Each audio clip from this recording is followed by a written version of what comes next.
একটা গল্প শুনেছিলাম। একদিন এক পাখি অন্য পাখিকে তার ভালোবাসার কথা জানায়।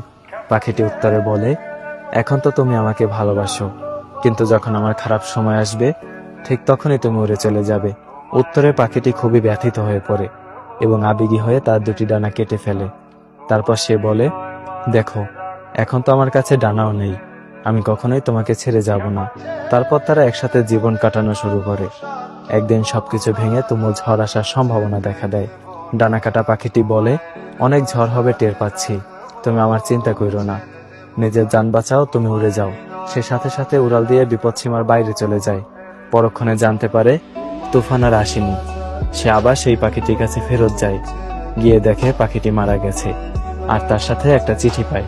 সেখানে লেখা ছিল, যদি তুমি উড়ে যাওয়ার আগে শুধু একটিবার আমাকে বলতে, আমি চলে গেলে তোমার কি হবে, তাহলে হয়তো আমি তুফান আসার আগে কখনোই মরতাম না। এই পৃথিবীতে এমন কিছু মানুষও ঠিক উড়ে যাওয়া পাখির মতো। তারা চায় তাদেরকে কেউ সবটুকু দিয়ে ভালোবাসুক, আর যখন কেউ বাসে তাকে তার বিনিময়ে দেয় এক সমুদ্র পরিমাণে বেদনা। এই মানুষগুলো ওয়াদা হিসাবে শুনতে চায়, কখনো ছেড়ে যাবে না তো, কখনো বদলে যাবে না তো, অথচ একটা সময় পর এরাই ছেড়ে চলে যায়।